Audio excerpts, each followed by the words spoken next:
Welcome back to AM Northwest. You know, if it seems like social media has taken over your teen's life, our next guest is here to help. We welcome back the author of the Social Media Workbook for Teens, licensed clinical psychologist, Dr. Goli Sadie Bachi. Good to have you with us again. Great to be back, thank you. What inspired the workbook? It was really my teens and the families. Yeah. It was something that they kept coming up with and saying, you know, this is the devil phone, it's taken over our families' lives. And they really were talking about how their kid is always on the phone and on their social media, and a lot of cyberbullying happens that way, lot of, you know, teasing, and a lot of things are happening on these devices, and they really didn't exist when we were kids going through school. So it's a brand new territory really for parenting and for teens to cope with as well. So you say that there's finding a healthy balance and then kind of detoxing from a lot of it, right? Exactly, because I think a lot of people, you know, they don't like the idea of giving up their phone. It feels, oh my gosh, I need my phone for my alarm clock, I need it, it's my camera. So it's really learning to take healthy steps backwards, and I oftentimes say that a detox is definitely a part of that, and it can just be picking a few things, and maybe even social media itself, that you can get rid of. So some people, for example, you've got your Twitter app, your Facebook app, your Instagram app, your Snapchat app. Maybe you're only using 2 of those, so get rid of the other ones, right? Okay. Or maybe your phone is right next to you to wake you up in the morning. Buy an alarm clock.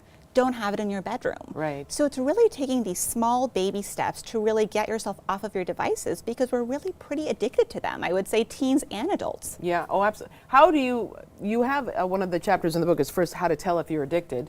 Exactly. I think that's a really big piece, is kind of seeing, is this a problem, right? Is this something that, you know, when I'm off of it, I feel kind of agitated? Am I feeling depressed? Am I feeling anxious? Are my moods kind of swinging up and down? Because these are all things that we experience.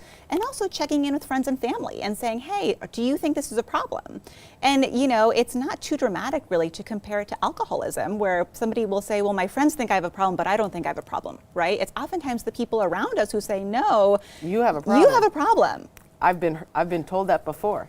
So you have a problem. I have a problem. I guess I better listen. Exactly. Okay, so then you talk about using, what do you suggest? First of all, you suggested using an alarm clock. Absolutely. So alarm clock is one of them. Right. I would say a phone, or rather a camera, is a better one instead of using your phone to take Who pictures. uses a real camera anymore, for goodness sakes?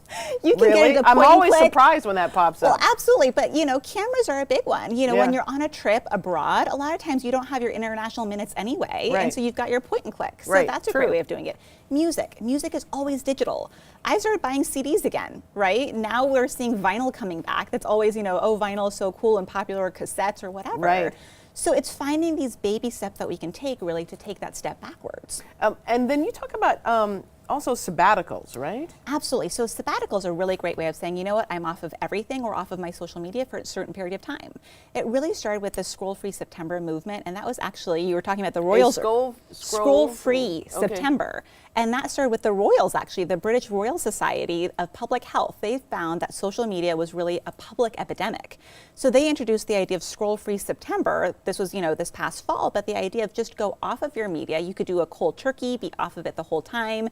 They had the idea of a social butterfly, so you're not on your devices during social events, but you can be at it on other times. You know, they talk about the sleeping dog or the night owl, the idea that it's not going to be in your bedroom, or after 6 p.m. you're not going to be on your devices. And when you take a sabbatical, you let people know, right? So you don't just go off altogether, but you tell, you know, parents or friends, you have other people do it with you. And you see, what is life like when you're off of your devices? You can disable accounts, you can delete them from your phone. It doesn't have to be this huge dramatic thing, but it's just taking enough of a step backwards and seeing, what is my life really like when I'm not on my social media all of the time? What are your thoughts on parents regulating their young teens' access to the phone, the cell phone? I think that's a great idea. And a lot of them really, they have the panels on their phone where they can kind of turn data on and off. And I've had a lot of the parents that I work with do that with their kids. Because sometimes, you know, at the end of the day, teens are still kids and they're still developing and learning and setting boundaries. So I think having really some strict rules can be very helpful. So not having it in the bedroom, not having it. I was going to say, shouldn't parents be taking their phones away when the kids go to bed? They absolutely should, you know, and a lot of times that stuff keeps you up, and then you're not sleeping, you're not doing your homework. A lot of times kids are on their social media instead of doing what they need to be doing. You're easily distracted, certainly. Very easily distracted. So getting rid of it altogether during certain periods of time at breakfast, you know, and parents can be a role model too. That's a huge part that we need to also not forget about, is if we're on our devices in front of our kids, we're not being a really good role model. Absolutely. And what have you found when kids go take a break from their social media and from their cell phones, what have you found that they've learned, if they've learned anything? Absolutely. At the beginning, it's very difficult. And they might throw temper tantrums. They might be really upset about it. They might feel anxious. They'll try to figure out a way to get it back. So that's kind of that first stage of detoxing. Afterwards, they feel a lot better. And I've had a lot of teens tell me, actually, it was a relief that my parents took it away, because they also then don't have to explain to their friends what really happened. Because their friends will say, well, what are you doing? Are you ignoring me? It's a lot easier to say, Mom and Dad said, I can't even have my phone. So it was a really nice way for them to not have to worry about these technologies at all. Well, and yeah, one of our photographers took the phone away from his teenage daughter, and she actually enjoys the time away from all of that pressure and is reading more. Exactly. And I talk about that all the time, is, you know, tracking your time. A lot of devices will tell you how long you've been on social media. I remember I did it and I was on it for 2 hours a day. And I said, I could have been exercising. 2 hours. That's nothing. It actually is the low end. I think average is about 6 hours or so. Correct. You know, it's a lot the more. average. Okay, the book again is Social Media Workbook for Teens. Goalie Sadie Bocci, thank you so much. Appreciate it. Thank you. Great to be here.